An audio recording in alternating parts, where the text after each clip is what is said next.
Hey everyone! Before we begin today, we want to thank our newest patron, Hannah. Welcome to the team. If you want to get access to bonus content like our notes, our Discord community, and the opportunity to submit your very own study questions, check out our Patreon at patreon.com/pod and prejudice. And now we hope you enjoy this week's episode covering the first part of the 2022 adaptation of Persuasion with our guest, Sequoia Simone.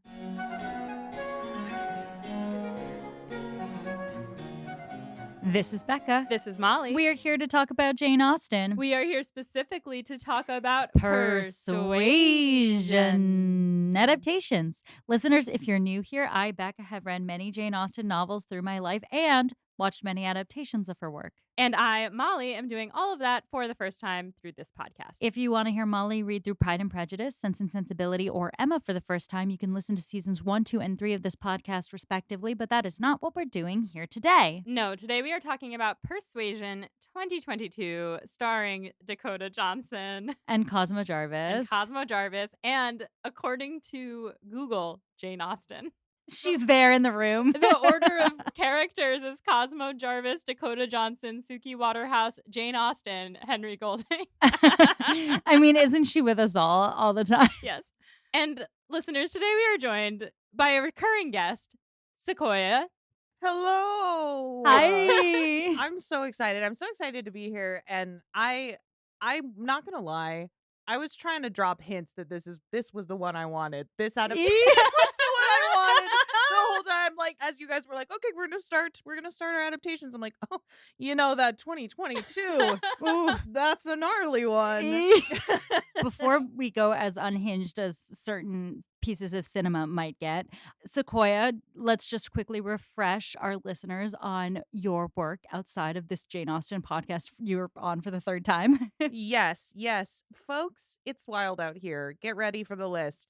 So I am a podcaster and I do many, many podcasts. And I used to have a Harry Potter fan fiction podcast that's very gay, just in case anybody was wondering. Very gay. It's a very gay place.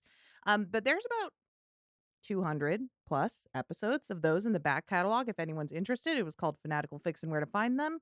I have another show called But Make It Scary, which you two were on multiple times. And listen, that show has become to me a place that happens sometimes. And I think if we want to do this movie, it's primed for a But Make It Scary. Absolutely perfect for it. Truly. So listeners, look out for that. But I have 2 new shows that are about to start coming out this summer.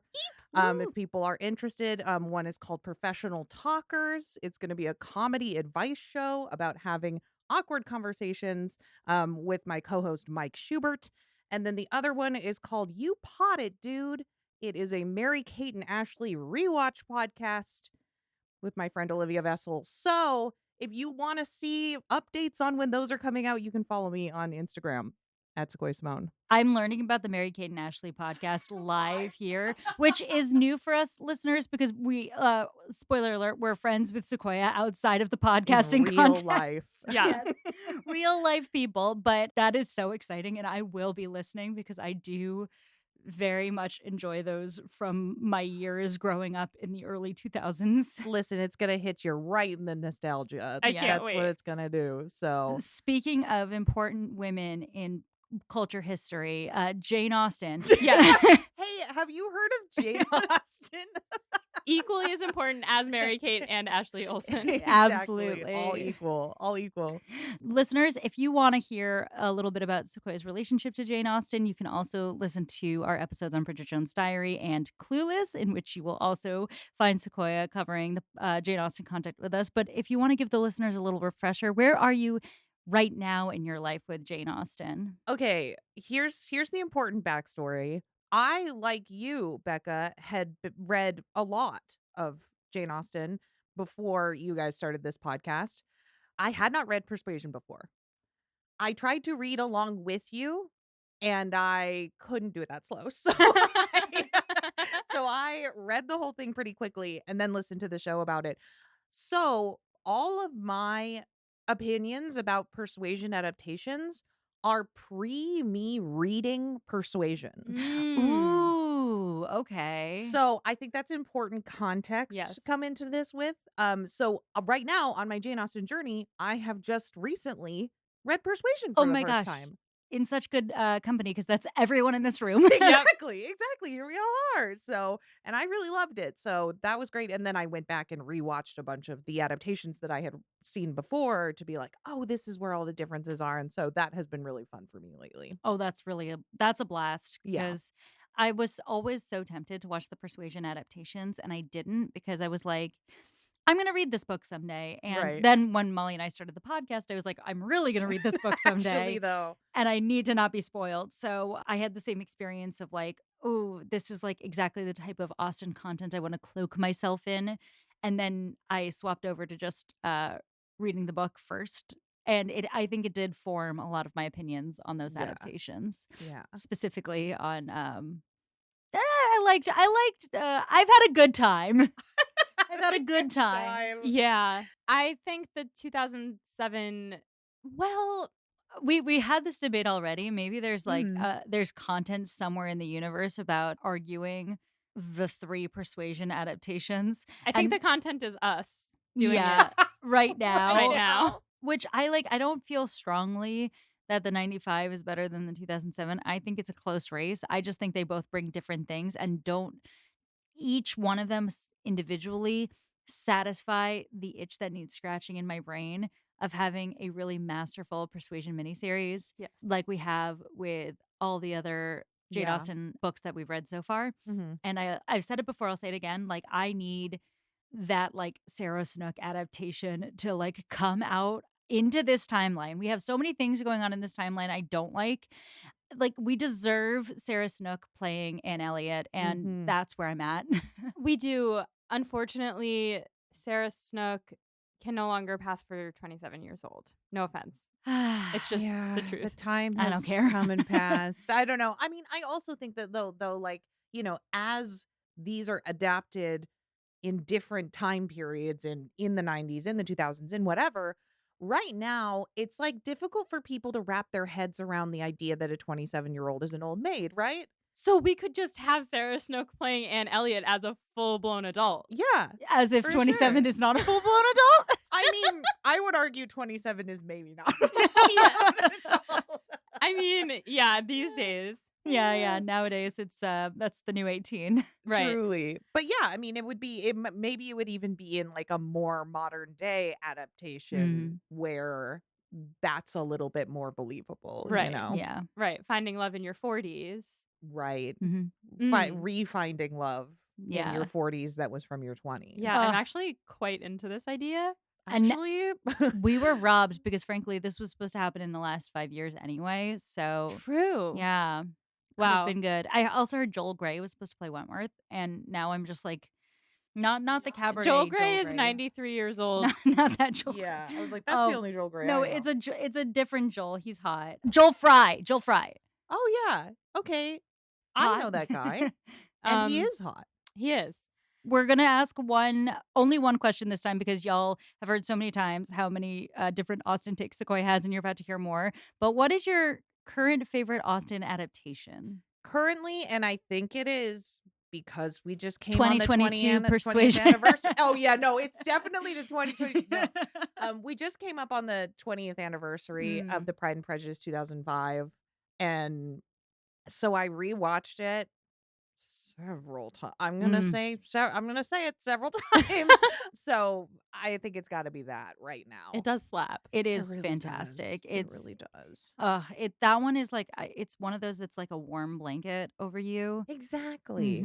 Like Yeah. it's so gently and lovingly like presented that it's just such a like that is one where like I don't want to say I turn my brain off watching it, but it's like I get to kind of like lie back and just relax into it. Like Yeah. I'm not Yeah. stressed watching that You one. can put it on while you meal prep or like clean. Exactly. And it's not the 1995, so it's not 6 hours long. Right. And like, because when I start the 1995, I have to finish it. I can't Right. just watch like part of it. That's a whole day. Exactly. Yeah. So it's been lately. Yeah. Yeah, 2005. absolutely. Absolutely. And I think like that's a great pick.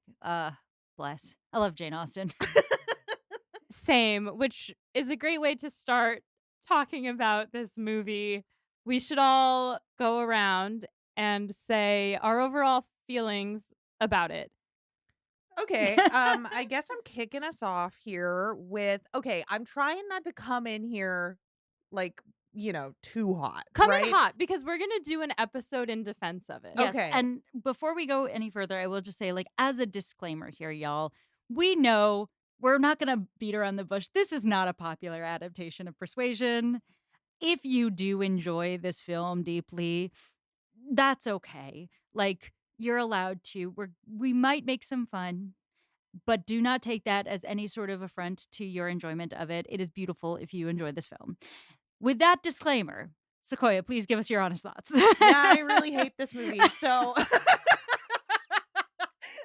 So I think it's important for me to come out and say at the beginning of the show, like I said, every Persuasion adaptation I watched before I read the book. So me not liking this movie is not based on the fact that it isn't like the book. It now is in a much larger way, but like to me, there's really shining moments of this movie. Yeah. There like I and we three sat down and watched it together a week Mhm. ago. Mhm. Some parts of this movie make me laugh out loud. Like some of the writing is so funny It's and hilarious. like there are parts where I'm like Dakota Johnson is really like nailing the comedic delivery on this line. The comedic timing on this line is perfect, you know.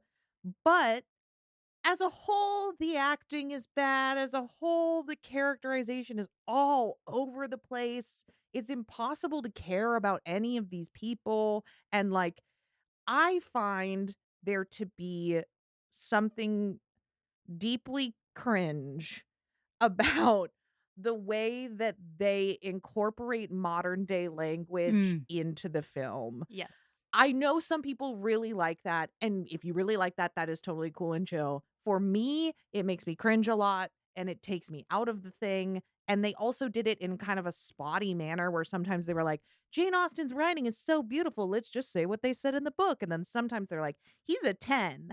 Yeah. And I'm It's like, like, "What?" I'm in my era. Like, Yeah, exactly.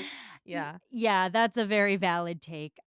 So I will say on this movie, I mean, I had so much fun watching this movie. We three watched it together with my extremely confused fiance.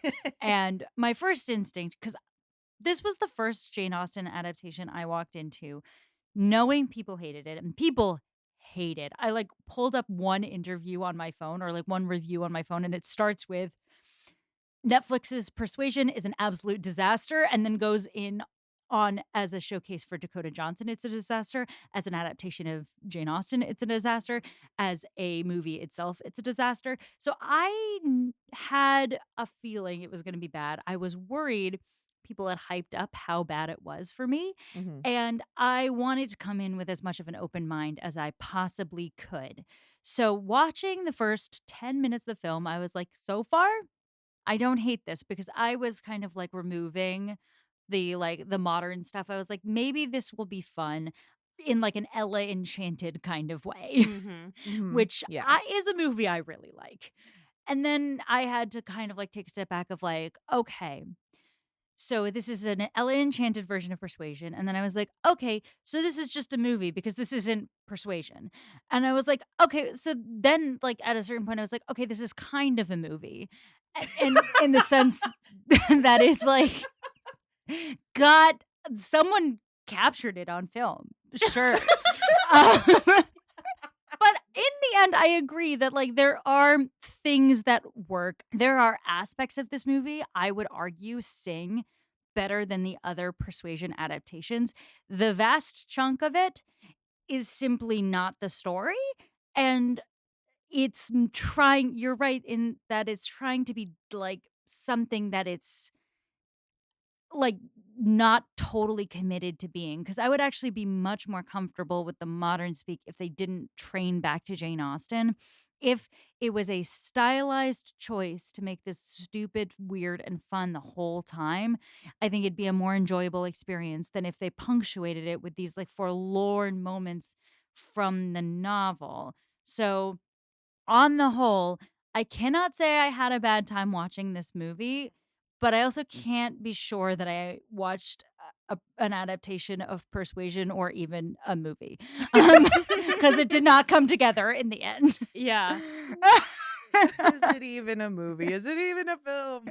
I 100% agree with everything that everyone has said. I definitely and I'm going to explain where I've started with this movie and what path I've taken to get to where I am with it now. Yeah. So, first I watched it with you two and with Mike, and I was very upset. And I was like, that was dumb. That was bad. Why are they talking about octopi? We'll get there. We'll get there. Um, so that was my first reaction. And I couldn't even appreciate the funny moments because I was like, what is going on? And I was so focused on the ways in which they ignored the book. Mhm. Then I said, I want to give this another chance before I type my notes and like immortalize how I feel about it. So I sat down with my partner, Mel, and she's never read Persuasion. She's never seen a Persuasion adaptation. She has no idea what it's about, doesn't love Jane Austen things in general, has a hard time understanding what's going on with them. And we watched it, and I was like, I'm just going to detach myself from the need for this to be the story of Persuasion. Sure. And I'm going to see what I think of it now. And I had a great time. I loved it. However, I do think that as a whole, everything is really working for me except Dakota Johnson. And it's not just that she's not playing Anne. She's not that good at playing the character that she is playing. I think that's the Yeah. cardinal sin of the movie is the Anne of it all. I think you're correct that it's not Anne Elliot. I mean, if anybody has watched No. this film, it is not the pensive, forlorn, remorseful, mature woman who has sacrificed something deep in her soul to bear living without this man for 8 years. It's the common phrase that's been used for it is Fleabagification of Anne Elliot. Mhm. Yes. Which I thought was hilarious. Like all the moments that she glances at the camera like very fleetingly. I loved it. We'll get there. We'll talk about it more in depth when we start like diving into the Yes. plot.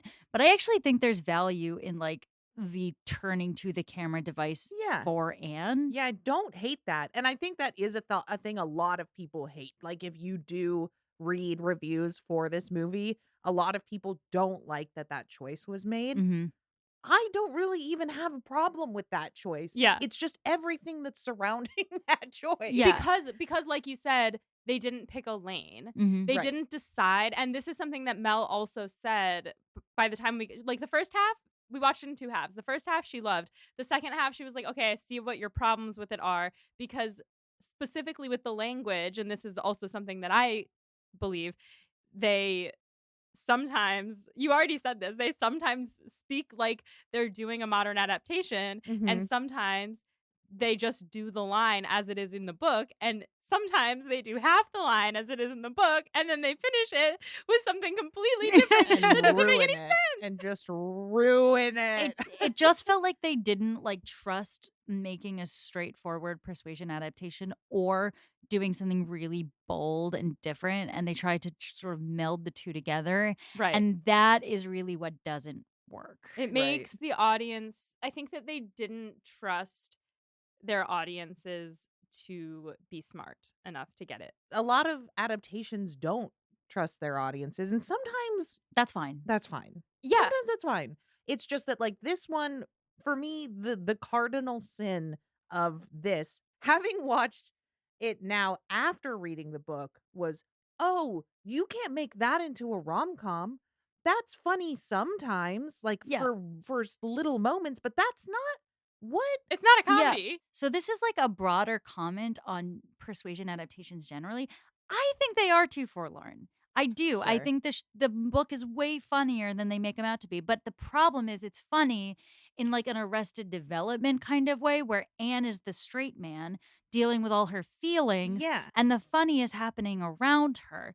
And I think like that's kind of what makes Anne and Wentworth pop in the book is that everyone around them is ridiculous and then amongst all the ridiculous, there's this like really serious and like intense bond between these two people, kind of like a the laser beam across the room. I just watched a bunch of Star Wars content. A laser beam across the room that like kind of like can't be broken no matter what, with all these other things happening. But the Musgroves are funny. Mary is, I think, This Mary? Jane Austen's funniest creation. Yeah. Like Sir Walter and Elizabeth are funny. Like Hilarious. the Dalrymples are funny. Like that's all funny. It's just that Anne is not funny. Yeah. She's got quirky, like the looking at the camera when Mary's talking could work in the context of her being like, and we should get into the plot, but like the idea of her looking in the camera works as an idea for persuasion because Anne keeps so much to herself. It's a difficult device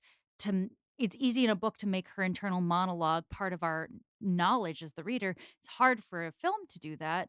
And there's a lot of cheats to that. And I like that. But the problem is this Anne says whatever the fuck is on her mind. So it's a useless mechanism because she Yeah. doesn't need to turn to the camera to say anything because everyone's already aware of what she thinks all the Because time. they didn't pick a lane for Exactly. her.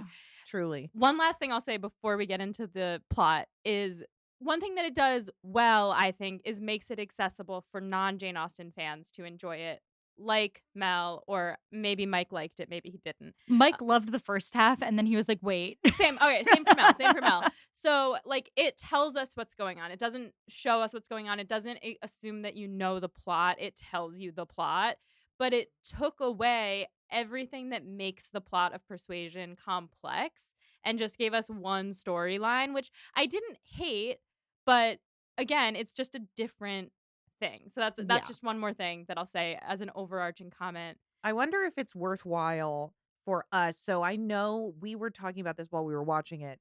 There is a point, the point I think when this changes from like, maybe this is going to be okay to, oh no, was different for each of us. I think Oh, we should yeah. flag it As as it it comes goes. up. Yeah. Yeah. Yeah. For me, it's the point at which we're ending this conversation.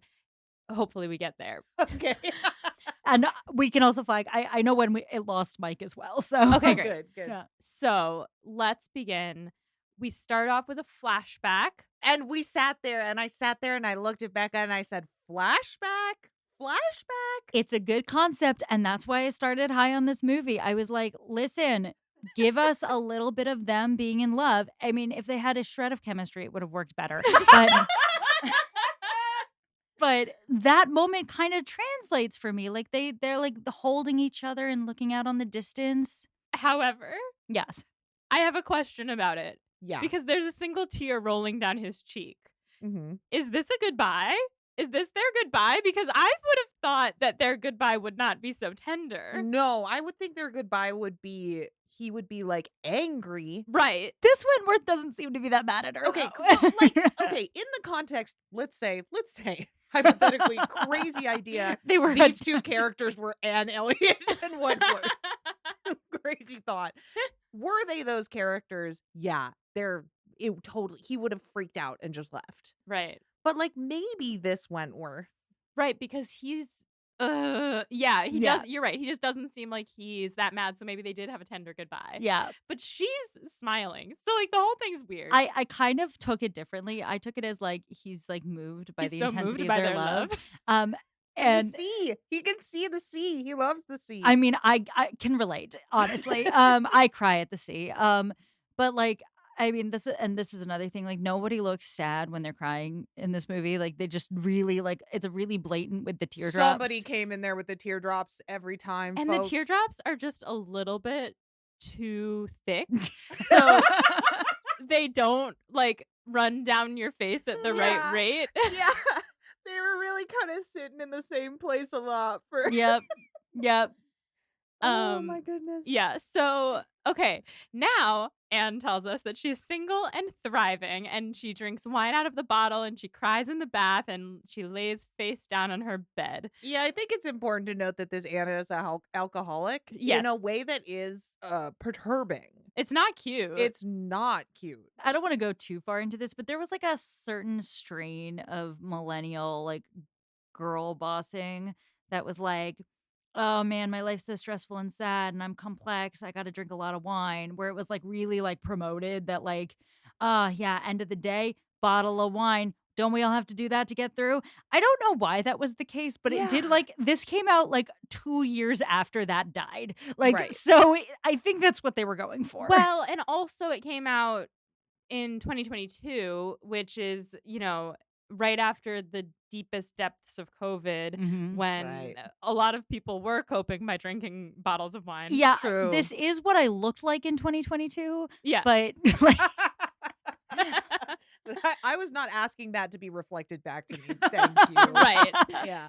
So then we meet Sir Walter, and he is wearing this like excellent carpet suit, like florals head to toe, and having people like poof his face. And he's reading about himself out of his little book about his family and saying that he's known for his exquisite jawline. So this is the place where I'm gonna be the most complimentary to this film, though Sir Walter and Elizabeth in this film are Excellent. Incredible. excellent. I would also be super complimentary towards Mary. Yeah, we'll get there, but I think particularly, like, there are Marys I enjoyed more than this Mary. I actually think this is the best Sir Walter and Elizabeth. Yeah. I might say this is the best Sir Walter. I don't know if I'd say this is the best Elizabeth, but Sir That's Walter fair. for sure. I think in terms of performance, this Elizabeth was good. I think in terms of the writing of her character, this was my favorite Elizabeth because she's Mm. so mean, but like without knowing that she's being mean.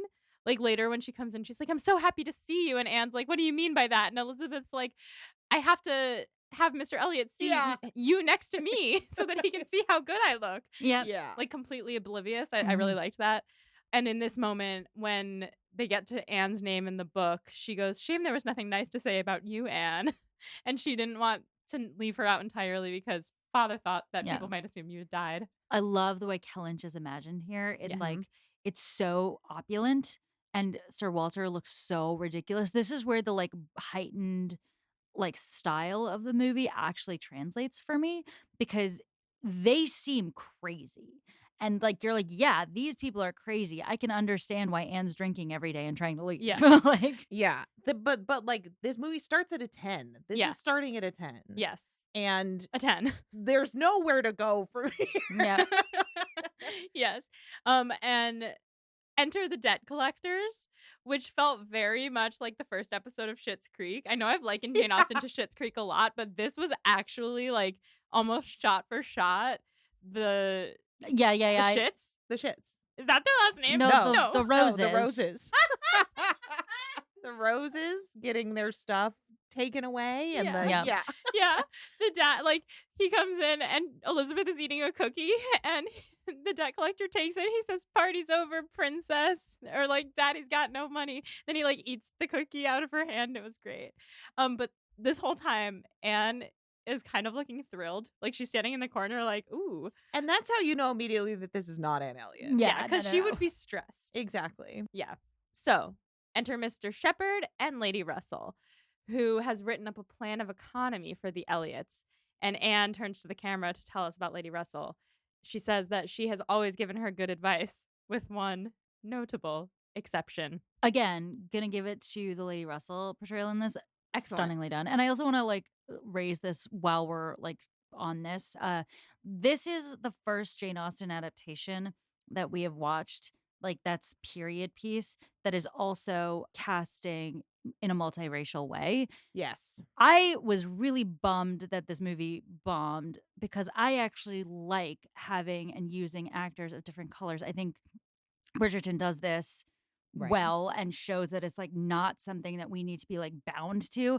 So I was really mad that they chose this adaptation as the one to try that out for the first time because then I'm like worried that directors are not going to go down this Right, route you're like, again. we could do Right. it though. We could do it again. It's like no, though." that's not Yeah. the problem we had. This Lady Russell, who is, I don't know the actress's name, but Hang on, I got it. she's a woman of color. She's incredible, and she is very like in the like vein of Lady Russell in the actual story. She's a perfect Lady Russell, honestly. Yeah. Like, despite some of the things that they chose for Lady Russell to apologize for or divulge, yeah. like it's not perfect book moment to book moment, but like the idea of her is there, and like the way that she cares about Anne Yeah. and like cares for Anne is there in such a beautiful way that like she's my favorite Lady Russell that we've had. I would say she is also like a great Lady Russell in spite of the writing sometimes. Some of the Yes. writing for her is a little unhinged, but she Yeah. still delivers it in how I picture that character, and that is impressive.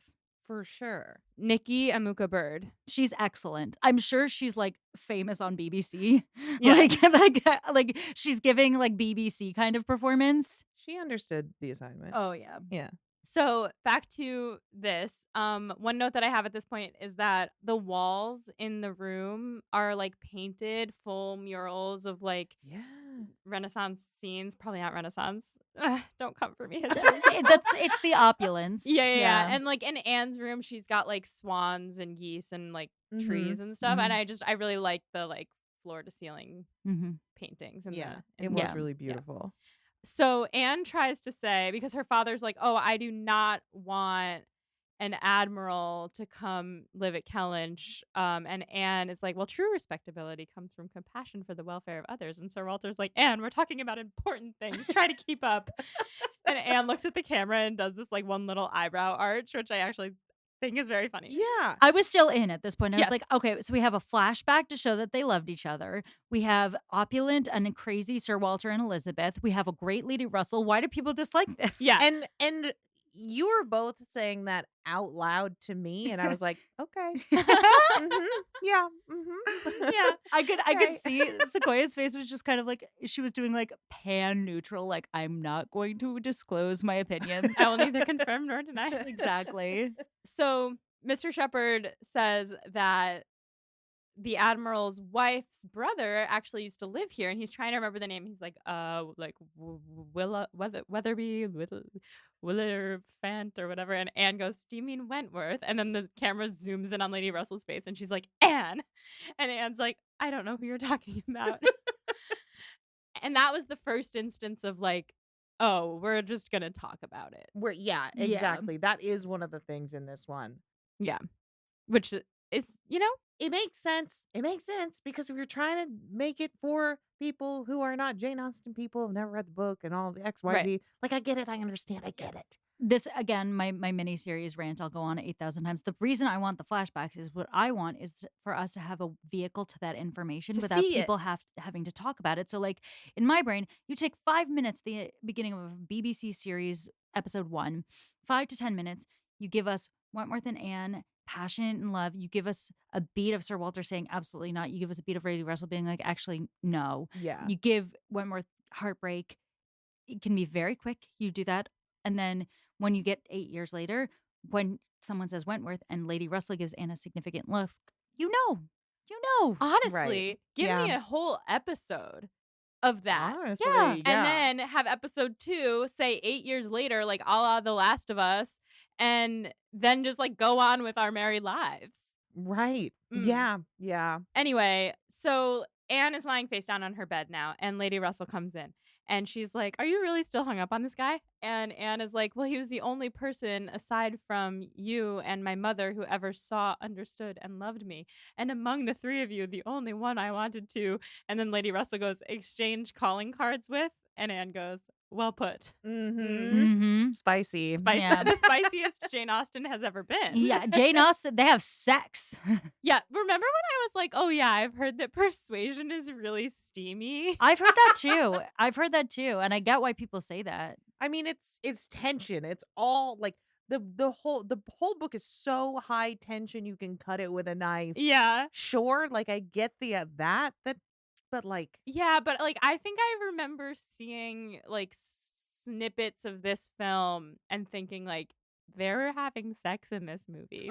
This is as no. close as we get to it. I mean, there's some other conversations about it, but Well, Anne is like a sloppy, like 30-year-old who's like, she's Fleabag, and Fleabag is having tons of casual sex. For Right. those who, I'm sure everyone in our audience gets the reference, but for those who might not, Fleabag is a really brilliant show written and created and starred in by Phoebe Waller-Bridges, and it is about a messy woman in her 30s living in London and kind of like scraping by and not being the best person. It's a great rendition of like what it feels like to be a woman in this time. It's a brilliant show, and the device is that she's snide to the camera, and this feels like almost a mimic of that with Persuasion, which is an odd choice. But like Fleabag is a flawed woman having sex she shouldn't have with random men who make her feel bad about herself. And Anne is a spinster in Regency era England. So, like, not the same. Is Fleabag her name? No, You never learn you her never name. learn her name. Oh, okay. I in the famously whole show. haven't seen it. Yeah. It's really, really brilliant. And one of the great renditions of like what it means to like navigate being a young woman today. Like, it's really a great show. And I didn't want Aunt Elliot to give it to me. Totally. So, Lady Russell goes on to say that marriage is transactional for women. Again, saying the thing that modern audiences may not understand. I think Lady Russell in this is gay, but we'll get into that a little bit later. And she, Molly, you think someone is gay? In the- well, here I'll say it now because later. Well, no, I'll say it later. okay. This is a fun little endeavor because it's going to come up, I think, in the second episode. So all of our listeners can theorize about why the fuck Molly thinks Lady Russell's gay in this Yeah. adaptation. Yes, exactly. Is it a scarf she wore? So she says that she couldn't have let Anne throw herself away. And Anne says, well, it turns out all his confidence was justified because he's rich now. And Lady Russell says, then why haven't you heard from him? And Anne says, because I broke his heart. And Lady Russell says, well, I thought I was protecting you, but I can see now I was wrong. And I'm sorry. Wild. Wild. Wild. Wild for fans of the book. Yeah. Not so wild if you're just watching this movie. Yeah, because I think as a modern audience, like, it's hard to see Lady Russell be like, yeah, I did tell you that, and I kind of stand behind it a little bit or Mhm. whatever. Yeah. And for you to like still root for that friendship, you know? Right. But because Yeah. in the book, they don't discuss it together. So there's no reason for her to have to say anything. It's just something They that's just kind of like don't there. talk about it. Right. Exactly. Mhm. But like I get not being able to not talk about it in a movie because unless of course you have Unless- flashbacks.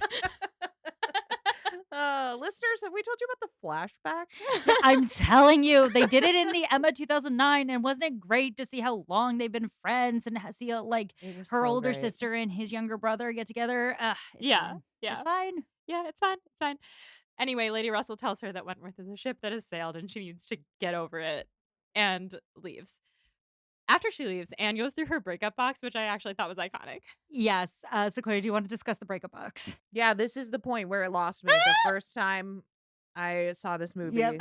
this was the point where it lost me. Oh my god! Incredible. Okay, tell us what about it you hated. This is where they really start to lean into this like modern usage of Mhm. language by saying things like playlist. Yes. She has the sheet music. She says he made me a playlist, and I was like, all right, cringe. I'm Yeah, out. that was a little cringe. But also, like, that is, I think, while it was the point that got me out and something I think about a lot when I think back to this movie, it's also not the worst thing that happens in this movie. And also, Sure. I don't judge anyone for thinking that this bit is funny. I thought it Yeah. was fun. I don't For think it was me, I funny. was like, this is too cringe and I can't do it and I can't handle it. That's totally valid. I agree that it's cringe, but I was all in. I thought it was really funny. Hard agree. I think like I was one of those moments. This is the moment that the Ella Enchanted jumped into my brain. Yeah. For sure. So like, because Ella Enchanted is a tacky, fun movie. It is not precisely what the book is, but the book is also humorous in a fun way. Like, but it's doing something fun and joyful with like, or like Gallivant, the television series. If anybody's Yeah. seen that, Mhm. Sequoia. We're right here. Yeah, no one's seen Gallivant. But for this, I was like, okay, so like, I'm not doing straightforward persuasion.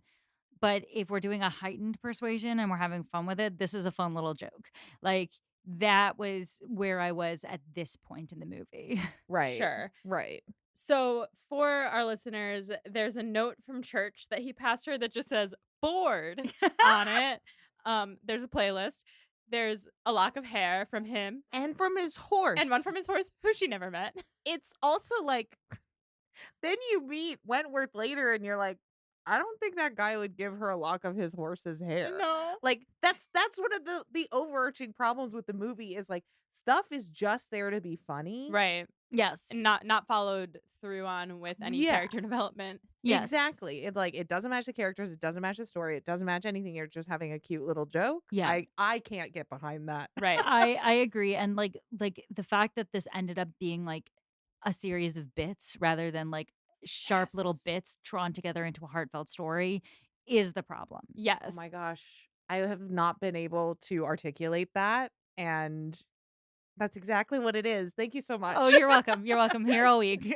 The final bit that I actually thought was the funniest one was the cowbell that she keeps because the sound captures the 8 years of her melancholy.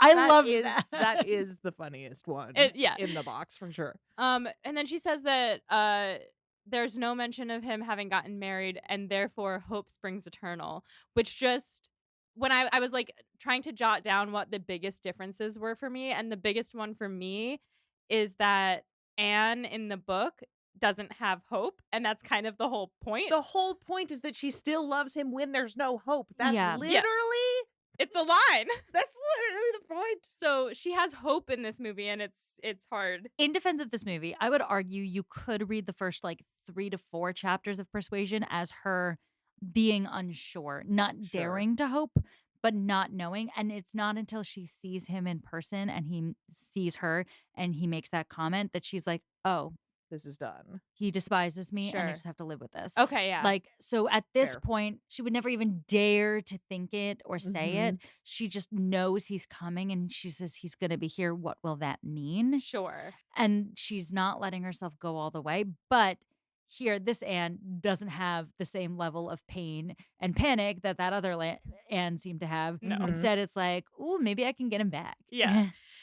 So, at dinner, Elizabeth is dreaming of what her Bath persona is going to be like. Really good. It was really funny. And we meet Mrs. Clay, who Anne says hasn't noticed that she's widowed because her husband was a corpse when she married him, which I thought was a funny line. Daughter. And she says that Lady Russell thinks that Mrs. Clay has designs on her father, but she's not his type. And then we watch him flirt with Mrs. Clay a bunch. So I'm like, where is Anne getting that she's not his type? But she's like, can you imagine my father marrying down? I can't remember if this is something that Anne considered in the Mm. beginning of the book. This was something Elizabeth said early in the book, Mm. essentially. Not in so many words, but Anne and Lady Russell are anxious about this because they don't fucking trust Sir Walter and his judgment. And Anne raises it to Elizabeth multiple times, and Elizabeth is Right. like, "You're stupid. She's my friend." And also, she's too ugly for him. He would never. Right. Like, and I think the implication there is that Elizabeth doesn't think, like, she's like, "No, these people know their places around me in society. Like, she would never." Yeah, there was something weird that Elizabeth says here, which was they were like, "Oh, Mrs. Clay, are you joining them in Bath?" And Mrs. Clay is like, "Oh, I wouldn't dream of imposing." And Elizabeth says, "Nonsense, you don't dream of anything but." Which I thought was like really rude. Yeah, but again, it's in that line of the thing you were saying about this Elizabeth. This Elizabeth is just like saying shit, Yeah, and no she filter. doesn't even realize what she's saying. Right, because then she immediately is like, "But I wouldn't have it any other way. Like I Right. wouldn't want anyone else with She's me." like, of course you're always imposing upon me, bestie. Yeah. Uh, and then Mrs. Clay says, it's often said that if you're a 5 in London, you're a 10 in Bath. You and Elizabeth will be 13s. And then Elizabeth turns to Anne and says, you'll be at least a 6, Anne. Oh my god, it's so mean. But this is the first instance of the 10 thing. Mhm. Like, that's just not something that I think people were saying. That's Nope. like a very No. American modern thing. Yeah, that's like, "Oh, we're making Jane Austen millennial." Yeah. Do I hate this movie because I hate being pandered to? Well, I Maybe. think you hate this movie because it's like, and we've kind of talked about this, like, the reason that the first, like, 15 minutes of this movie work is because at that point, they don't need to have a point yet. Yeah. Like, you can like this part and it can get to a point with a lot more heart and soul to it. The problem, and like, I felt myself get this way while we were watching it, is I started to get exhausted by the shtick. Like, and I think when this movie loses you is when you get exhausted by the shtick, or if you never get exhausted by the shtick, when you get to the point where you realize, oh, this is it. This is what they're doing. They're not going deeper than this. Mhm. Because movies are good, like fun, weird, and like heightened movies are good Yeah. when they bring in a little bit more heart. Like I think not to compare so cleanly, but like Emma 2020 Right. is a weird and heightened movie. It's not as modernized, so to speak, but there are odd moments like Knightley's ass And the and costuming is yeah, and doing something. the reason it works is because it's telling a cohesive story to like together, and it is giving you the power of like the love between Emma and Knightley.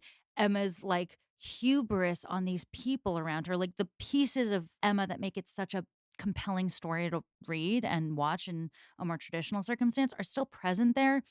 And this movie, it doesn't take the things from Persuasion that are compelling, and it doesn't even have a replacement for it. It just is like a bunch of moments slapped onto a story we know. Yes. And that's what the problem is That with it.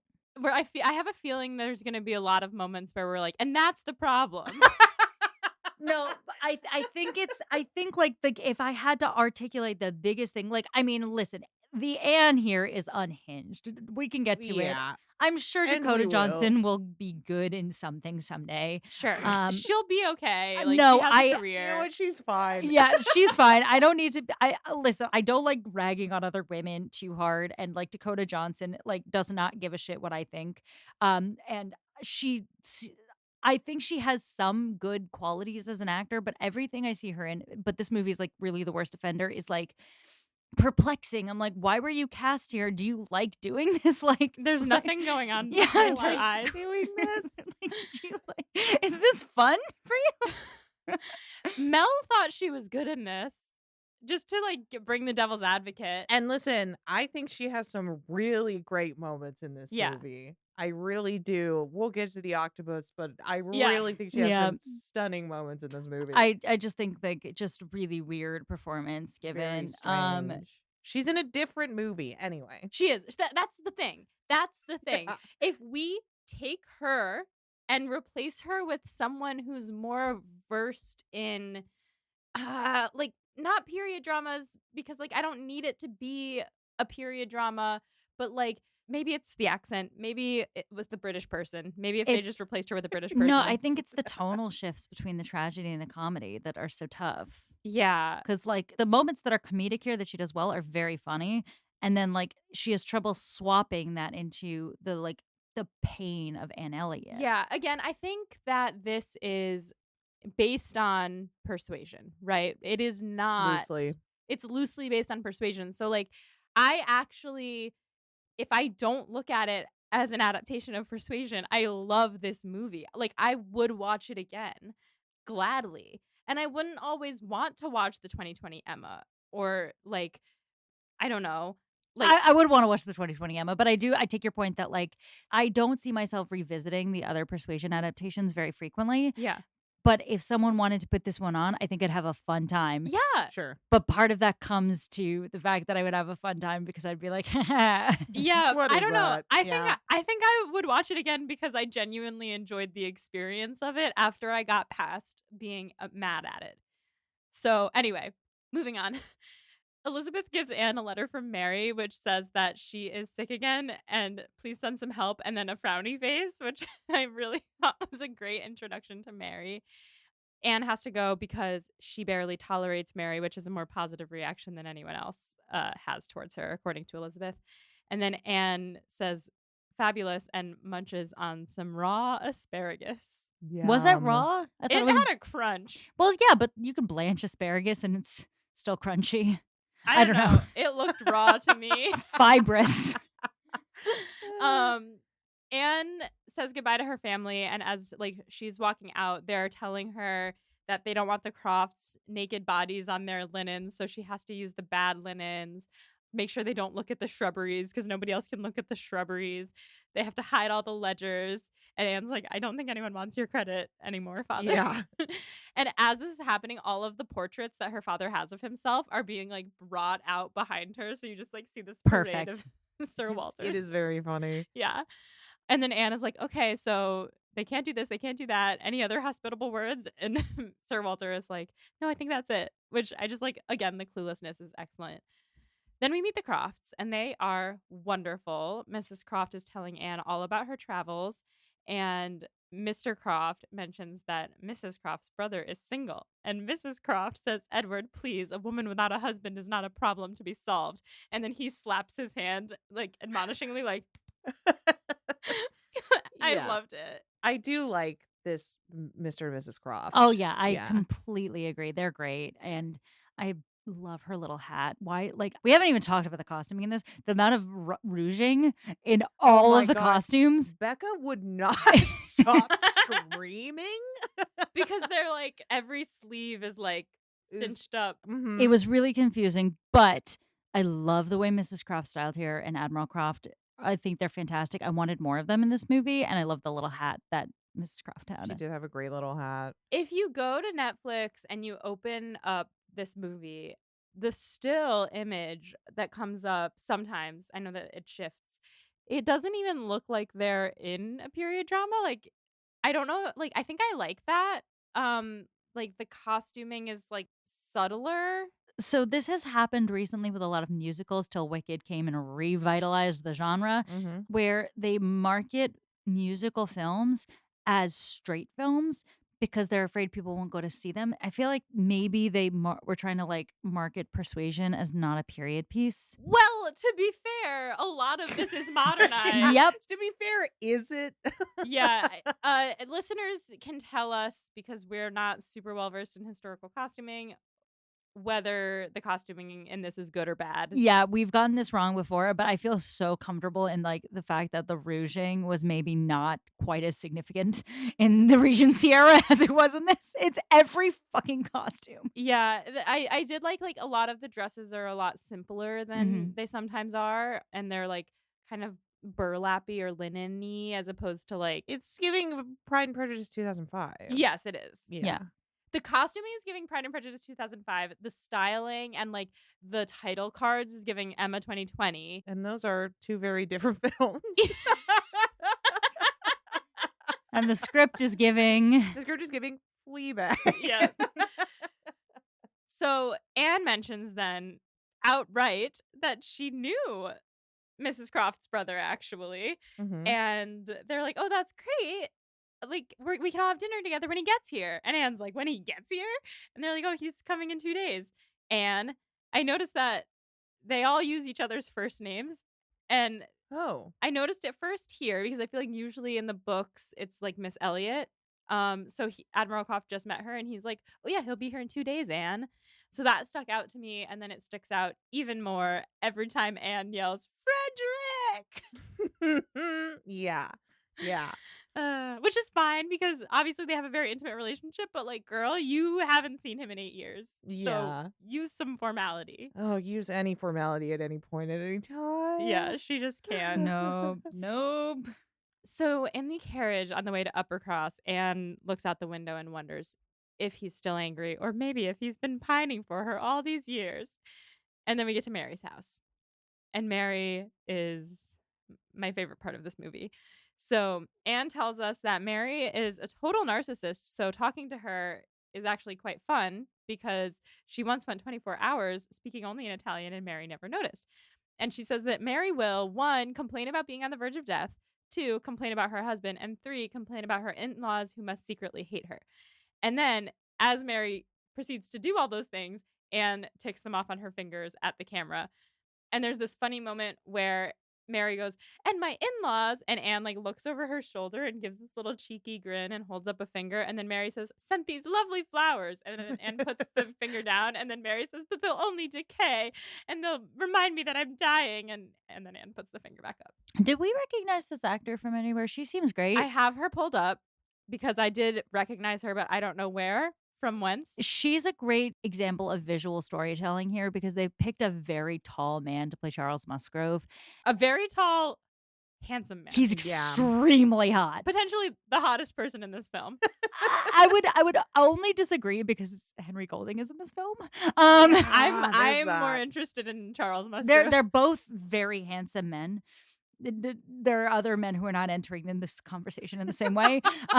But he's very handsome, but he's very tall. And the actress they got to play Mary is tiny, like pint sized. She's like she looks very young, which I actually think translates really interestingly on the Mary story because Mary is the youngest sister And is married. and has children. Yeah. Yeah. And it's like it kind of makes you like this Mary is very vicious, like really mean, but it makes you feel a little worse for her because like One of those kids is like 5. yeah, she looks too young to be a mother at all, let alone a mother to those two children. Yeah, my Yeah. guess is that she was playing 20. Yeah, and like it feels like she had a kid at 15. I think in the book Mary's like 24 Yeah. or something.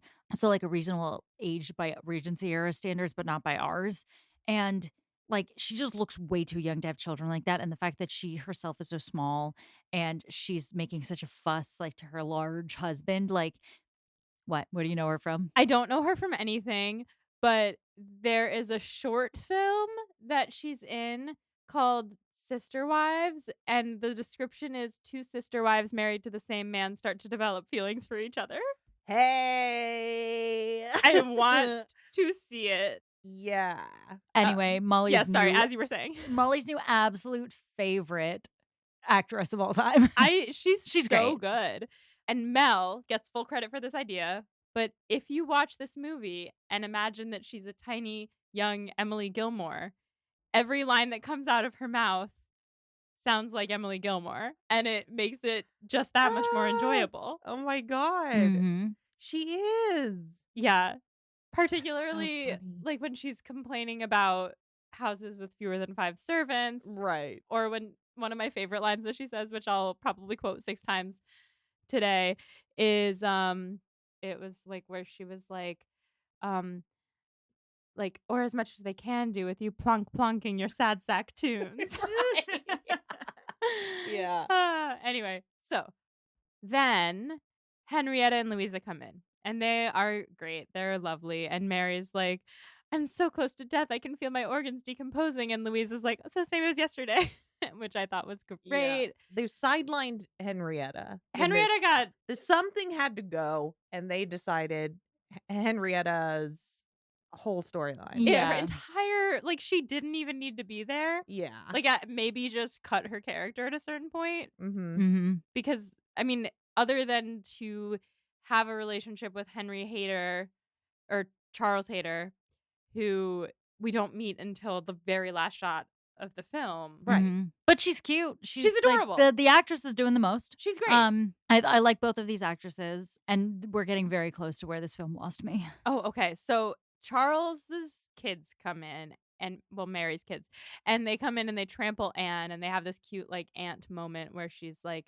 pretending to be Marie Antoinette and says, "Let them eat cake," and blah blah blah.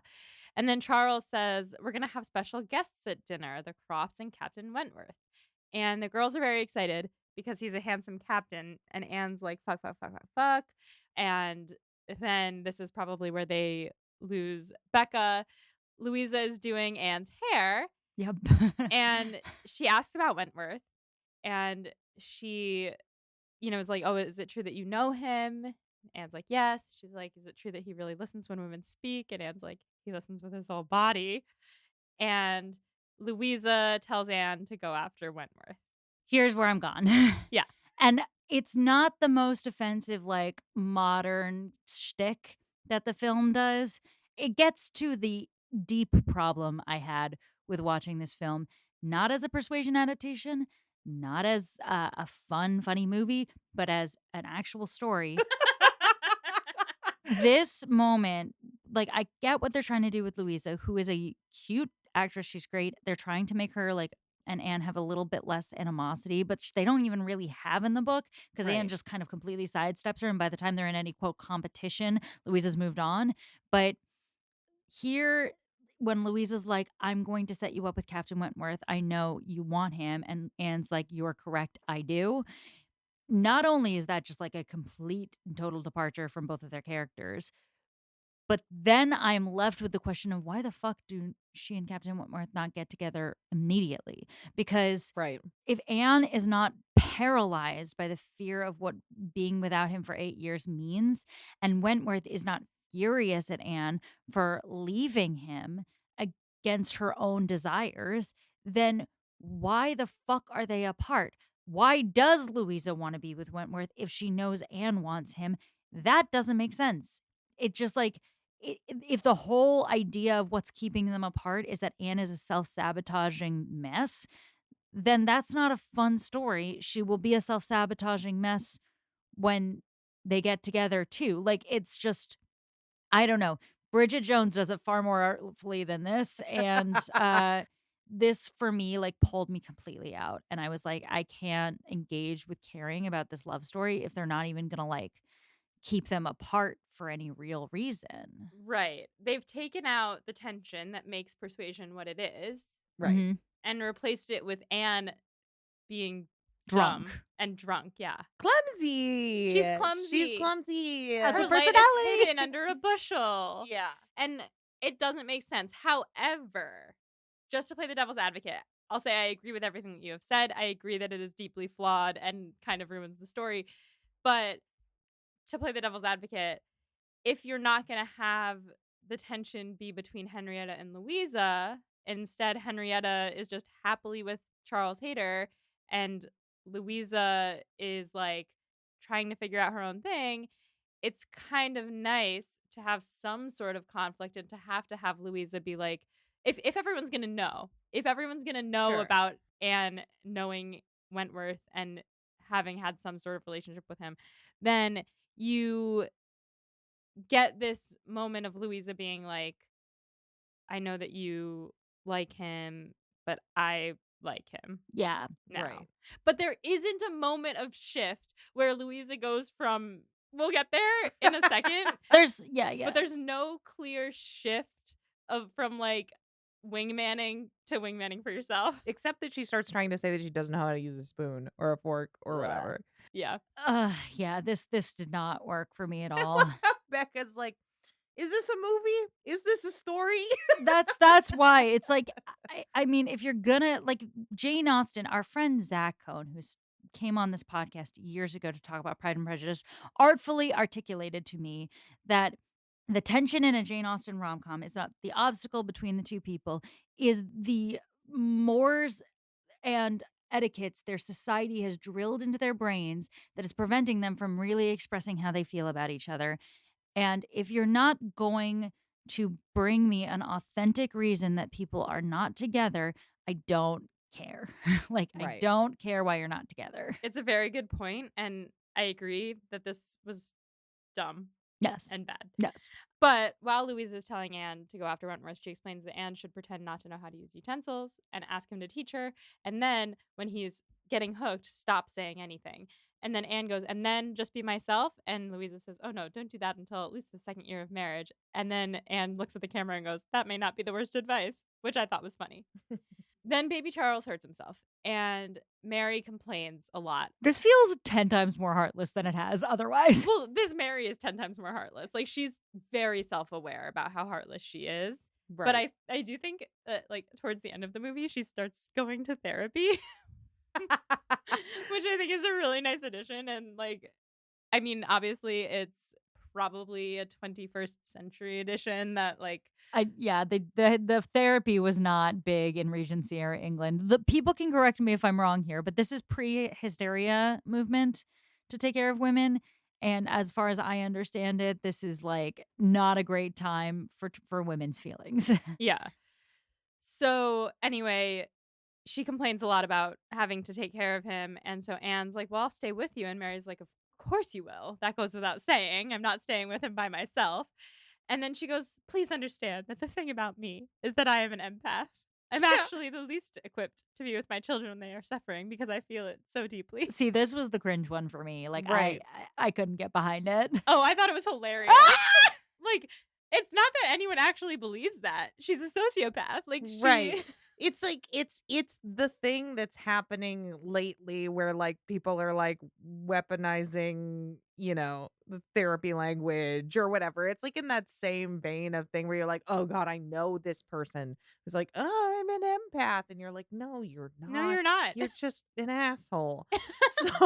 So like I was like, I get where they're going with this, but again, they're like teetering on their weird modern, not modern edge in a way that it is a little cringe. Yeah. Anyway, so Anne eventually says that she'll stay, and Mary's like, "I'll bring you back some plum pudding," and Anne's like, "Perhaps a crust of bread and some gruel," which I thought was funny. And then the next scene is the first one that loses me. Mm. Ooh, All okay. right. So this is, I guess, I forgot about this scene. So this is where it loses me. um, so Anne's drinking by the window and looking out into the great house, which she Yeah. can see. I This is guess a they're tough just one. Now I'm remembering. yeah, they're just like right there, and she's looking and she's watching them at dinner, and she opens the window and she yells, "Frederick!" Yeah. And then he looks and she's like, "Oop!" And she rolls off the window seat onto the ground, and she's like, "What did I just do?" And so she reaches up to grab the bottle of wine and knocks over a gravy boat onto her head. Because she's clumsy as a 'Cause personality she's trait. clumsy, folks. And so there's just gravy pouring down her face as she swigs this bottle of wine, and it's like, I do remember you having like a really visceral reaction to this Yeah. in real Molly, time. this Yeah. is where it became emotionally difficult for Molly watching this film. yeah, and I listen, and listeners, I'm sorry if I can't pick a lane as to whether, like, the movie didn't pick a lane. I'm sorry if I can't as to whether I hated or loved this movie, because Well- like there are moments that I really, really loved. I think you can say you hated this movie as an adaptation of Persuasion. Yes. but you liked it otherwise. Yes, except for this scene, which I think had no place in either. I also Yeah. think it's fair for you to say, like, you have complex feelings about this adaptation because you really enjoyed moments of it, but then some moments that you did not like were, like, deeply frustrating. Yes, exactly. Anyway, that scene was stupid.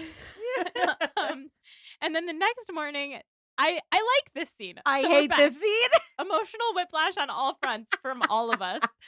So the next morning, they're talking about dinner the night before, and little Charles is like, "I want to be a captain one day," and Anna's like, "Absolutely not. No nephew of mine is going to be a captain." And she dumps the bread out of the bread basket onto the table and Right. puts the basket on her head, and she's like, "They have to wear silly hats. And as a rule, they have to have silly mustaches." And she takes jam and she makes a silly mustache. And the kids are laughing, and Mary has a great line where she says, "Anne, stop. I cannot endure the sound of laughter before noon." And then Charles says, "Well, Wentworth doesn't have a silly mustache, but he's very impressive." And then Anne pretends to be Wentworth, and she says, "Look at me. I'm Captain Wentworth. I'm very rich and handsome and impressive, and everyone loves me." And of course, who's standing behind her but Captain Oh. Wentworth? He's standing behind me. Yeah.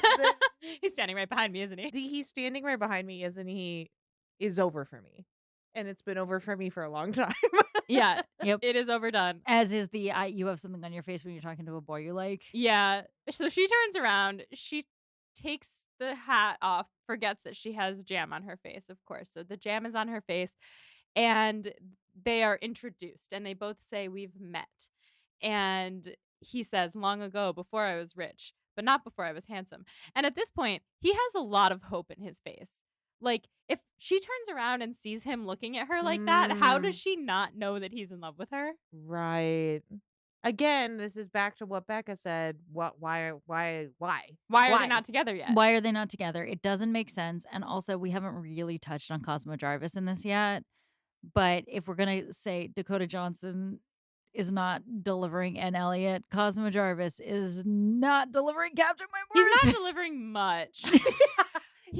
Like, he's cute. If we He is. determined that he has a good side and a bad side, not to objectify him too much, but he has a good side and a bad side. Yeah, this was an interesting thing because there's some parts of this movie where Cosmo Jarvis looks very, very handsome, and some parts where he looks very eerie. And we determined that there was one side of his face, and I think it's partly how they did his hair and partly how they hold the camera that looks very odd at a specific angle. And I don't. He's a very handsome man. I don't want to crap on Cosmo Jarvis too much. And also, I will say, like, for all of my issues with Dakota Johnson, there are moments where she looks absolutely stunning in she's her film. She's very hot. gorgeous. Yeah. Stunning. But yeah, this was one of those scenes where he looked very hot, but I was annoyed because Anne had something on her face when she was talking to the boy she liked. Yeah. And they were basically just like, yeah, we know each other. Goodbye. Hang on, before they say goodbye, they say a couple other things. She says, "You look old," which is he's supposed to. So if we're talking about this as an adaptation of Persuasion, he's supposed to look unchanged. He's supposed to look better than before. Yeah. And she's supposed to be haggard. Right. And instead, she says, "You look old." "I didn't mean that." And he says, "What did you mean?" And she says, "You look older than you used to look." And he says, "That's the small price to pay for a life of consequence. And she says, are you implying my life lacks consequence? And he says, how would I know? Yeah, which is like a crazy argument for them to be having just sort of like at the breakfast table In in front front of of everyone. everyone. Having not seen each other for 8 years. Yeah. Yeah. I will say, I said I liked the scene. What I meant was like, I liked the scene of her with Charles the pretending kids. to be, Yeah. So to be clear, her with the kids is actually totally adorable. And I think Dakota Johnson's best moments in this movie are her interacting with the nephews. Yes. Yeah. And it adds some nice color to Anne Yeah. that I Yes. think could be used in other adaptations to give her a little Yeah, bit of Absolutely. yeah. A little bit of like more fun and punch with the like kids. She's a cool Yeah. aunt. And it's endearing. It's a Yeah. reason Yeah. why everyone loves her. Yeah, Because exactly. everyone loves Anne. Yeah. Like, famously. And except to here, apparently everyone just does hate her except Louisa. Yeah, that's true. And so Charles is like, so you two really have met? And she says fleetingly, and he says, and yet memorable in its fleetingness. And Mary and Charles are just looking so uncomfortable this whole time. Like they're just sitting there. Same. And then when Anne sits back down, Mary silently just gestures to her face. And I know that we're over this trope, but the way that Mary does it, so prim and proper, is great. I Yeah. just think she's so good. I love her. She is very funny. Mhm. So, dinner then at the Great House. Louisa tries to get Anne to sit next to Captain Wentworth, and Anne moves to a different. This whole scene has me wanting to sprint away. Yes. This is the scene. The Louisa scene is where they lost me, but this is the scene where I was like, this is a bad movie. Yes. Because if Louisa really wanted Anne to sit there, then they would have had some sort of kerfuffle over it. Oh, that's not the problem I have with the scene, but that is not that's not the most egregious thing. The whole seating thing didn't make sense. No, the seating thing, it's just like, why? Like, she keeps trying to move to a different seat, keeps getting booted out of the seat. And then Louisa just takes the seat next to Wentworth. Like, you're not being a good wing woman. Anyway, what's the worst part about it for you? Oh, well, I think it's pretty obvious. When she's like, Charles almost married me. Yeah, that's a good Right? point. Yeah, she gets drunk at the table while Wentworth's talking to everyone, including Louisa, and then she just screams, "Charles wanted to marry me!" Yeah, because that's supposed to be something that Wentworth finds out while Anne is listening in, and it's great because then he has the reaction of like, what? Like, why did she say no? 100%, except it's more than that, because if I were at dinner with a man who had proposed to me, who I turned down, I sure wouldn't blurt out, "Charles wanted to marry me!" Like, it didn't make any sense. No. Even in out of context, like she was like, oh, like speaking of marriage, because that was when Wentworth was talking about how he's ready to settle down now. And this isn't even like, so there's a great moment in Fleabag, and I won't give too much away about it, but she goes to a Quaker meeting house and she wants to say her truth. And like, you're supposed to like stand up in a Quaker meeting house and say say the truth, essentially. Apologies to all the Quakers for butchering your religion, but not as much as Fleabag did. Because she gets up and she just goes, sometimes I think I wouldn't be such a feminist if I had bigger tits. It's a great show. Perfect show. And it is a perfect moment in a show. And I think they were going for that here. I think they were going for that in several moments. And it was just like the cringe of being at the table with them and having her yell that this guy wanted to marry her instead of her sister, who he did marry. Well, doesn't she yell that after he starts kind of flirting with Louisa? So he's flirting with Louisa. We'll go through it beat by beat. So he's sitting down next to Louisa and he says, "This is quite an upgrade from whoever didn't want to sit next to me," and like looks at Anne. And then they're all talking, and Louisa brings up to the table that Wentworth is in a very risky profession because he almost died once. And he says, "Well, I was in such despair at the time that I went out to sea. I needed the distraction, and at times almost wished that I would die at sea." And they're like, "Oh, what was the source of your despair?" And he goes, "A woman." So Anne's like in her feelings over here. And he says, "Now I'm ready for boredom." And the Musgroves are like, "Oh, are you in the market for a wife?" And he says, "Anyone between the ages of 18 and 80. Not 15 and 30. Just saying. Yeah. 18 and 80 may have me for the asking." And that's when Anne blurts out that Charles wanted to marry her first. So I think the reason she says it, if we're trying to justify it, which we don't have to, but like if we're trying to justify it, I think she's like, you're talking about getting married. I got proposed to Which who would do that? this person. Yeah, yeah. I mean, it's on brand for whatever this character is. I think that drinking a lot and being a little bit sassy is different than having no social decorum whatsoever. It is crazy. Like, Yes. imagine, like, just take a minute that you're at a dinner table Mm. with two exes, and one of the exes has a little too much wine and yells in the middle of a conversation, "Hey, remember when you dumped me? That was crazy." And I run away. Yeah. I can't. I leave I and had to run pause away. the movie when that happened. I was like, "No." However, the reaction afterwards is hilarious because Wentworth, after Anne like stumbles over her words trying to explain what she's saying and everyone's looking at her like, are you for real right now? Wentworth's like, are you, just to be clear, you're wanting us all to know that your brother-in-law once preferred you to your sister? And then Mary, Charles, and Mrs. Musgrove all go, yes, that's about right. Like that's it, that's the truth. Yeah. He did. Yeah. It's just funny. It is a little bit funny. The But reaction. it's but it's just like, ah. So, Sequoia is sitting between me and Molly, which I think is the spectrum to enjoyment for this scene. Yeah. Because just none from me. Hated the scene. Hated the scene. So then they're dancing, and Anne plays some very slow music for their dancing. And Mary comes over to talk to her and tells her how Wentworth was talking shit about her. And she says, but I stood up for you. I told him about the time your eye got so infected it swelled up for a week, and we all called you Blackbeard. I suppose that isn't standing up for you so much as just saying a thing. It is funny. Excellent. That is good. So then Anne watches Louisa and Wentworth dance, and she's playing and she's looking murderous. And this is when I was like, we need to make this scary. Yeah. And the next day, Anne is talking to herself, saying that she wishes that he would at least be openly hostile with her instead of coldly polite. Lines that are all word for word from the book. And then she goes, love me, you idiot. Love me or kill me now. Like, where, like, why the What? divide? Yeah. Like, Yeah. you're doing the language, and then you're not doing the language anymore. And then And the not doing the language retroactively ruins the language you just did. exactly. Yeah. Then Mary comes in and she goes, oh, I was just quoting Lady Macbeth. And this was what, I didn't highlight it, but this is my line where I was like, this really sounds like Emily Gilmore when she asks Mary how she is. And Mary goes, I'm dizzy from watching Wentworth spin Louisa around all evening, or as much as he could manage with you plonking your sad sack tunes.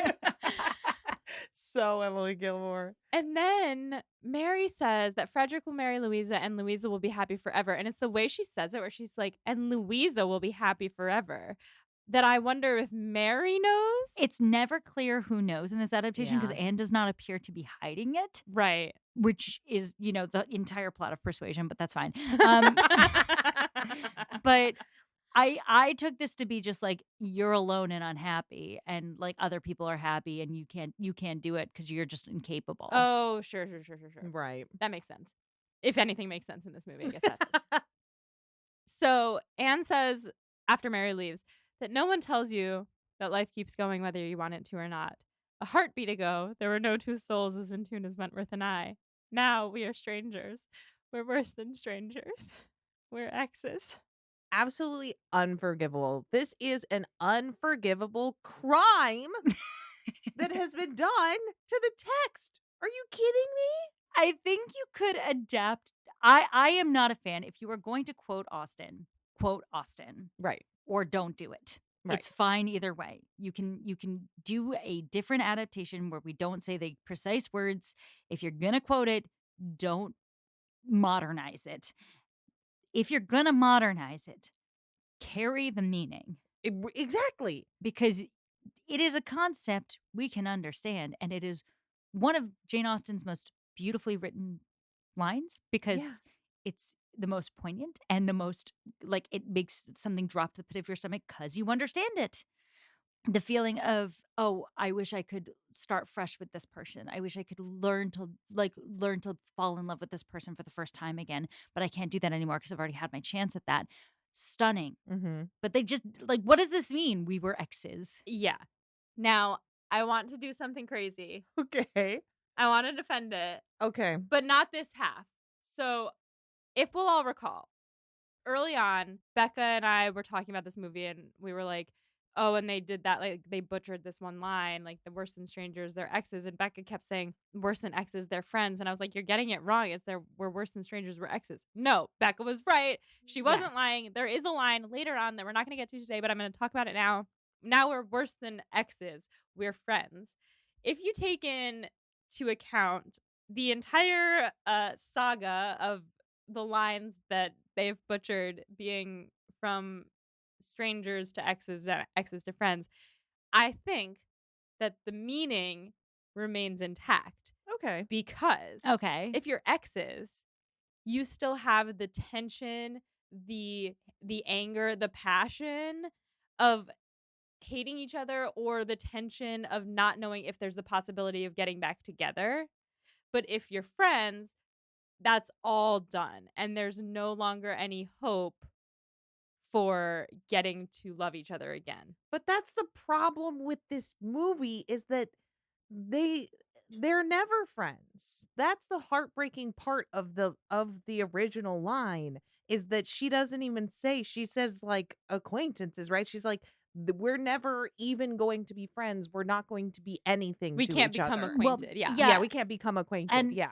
it's like being a stranger to someone means this, like what Austin is capturing is the infinite potential in a stranger. You see a stranger, you don't know who they are yet. They can be anybody in your life. They can be the most important person. Like when you meet the person you fall in love with, that person starts as a stranger. And then they become someone who matters to you when you become acquainted with them. What she is saying is he's a stranger, but it's worse because we cannot get to know each other and love each other again. Because if he were a stranger, I'd have another chance with him. Yeah. Yeah. No, they absolutely butchered it. Yeah, so they ruined it. Yeah. There's no hope. Oh, I tried. I mean, A for effort. That Honestly, was though, because, beautiful. like, I was like really engaged with it, but then I couldn't get there because I like that is one of those lines from this like story that has stuck with me so deeply. And I'm yeah. sure with all our listeners because I think this one is one of the ones that people flag is really butchered and I agree. I think yeah, you could it even would have been fine if like they wanted to be like, okay, that people aren't reading this in a book, maybe they're not gonna like tease out all that subtext. They could have just said it. Right. But instead they just like throw it out as a cheap joke. Yeah. So anyway, we can all agree that they ruined the line. Right. Yes. Yes. Moving on. Anne goes to play with the kids and they are running and they start tackling her and hitting her with a stick. And Wentworth pulls them off of her from the book. Kind of from the Kind of book. from the book. Yes. kind of I from the liked book, that yeah. I liked this moment actually. The moment in the book is really nice because he pulls the kids off of her and then they look at each other and don't say anything. Right. However, then here we launch into a conversation. First, he blames her for the kids hitting her with a stick. He's like, that was reckless. The boy could have been hurt. What? Interesting take. He's mad at her. Sure. And she says, "Sorry, I got carried away." And he says, "Save it for Robespierre," who I looked up because I was like, "Who's Robespierre?" Oh, yeah, the dude from the French terror, Yeah, yeah, Revolution yeah. terror. Yeah. The terror. So like maybe he was like joking around. Don't know. Anyway, Anne says, "Frederick, I don't want you to be angry at me." And then he is like, "What would you want me to be then?" And she can't answer him, so he walks away. Bizarre for them to have this conversation here, but fine. Yeah, that's what made the scene so good in the book and the whole book. What made the book so good is that they're tense about their Yeah. feelings for each other. And I Yeah. mean, I don't want to get into this too far because it's like this adaptation is so off the rails already. Yes. But like Wentworth doesn't even understand that he's mad at Anne. Right. At this point, like he thinks he just dislikes her. He thinks he's over it, and she just repulses him now. And what it actually is he realizes later. He's like, "Oh, I was hurt. Yeah. Like I love this woman, and I'll never stop loving this woman. I can't get over her. Why did I ever think I could?" Right. But we're splitting hairs here. I would take angry at her at this point because Yes. he is in the book angry at her. Yes. So then Anne and Mary are sitting on a picnic blanket, and I really loved this scene. Because Mary is talking about how her problem is she's too nice and she really needs to fall in love with herself before she can love other people. And Anne is only responding in In Italian. Italian. I do think that this is like a bizarre bit, but then it comes back later. Yes. You Mm. understand why it's happening this way, but like in the moment, especially I think as when I was watching this before I read before I read Persuasion, it's a bizarre bit. The Italian or Mary being like, I need to love myself? No, the Italian. Oh, sure. And the thing and that she keeps bringing it up Yes. is a bizarre bit. The Italian is a bizarre bit, but it's funny because Mary doesn't notice.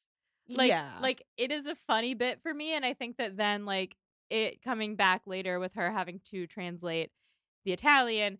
But here's the thing: is her family not all like educated? Have they not all been educated by the same? I think that is true in the book. It's not true here. Sure.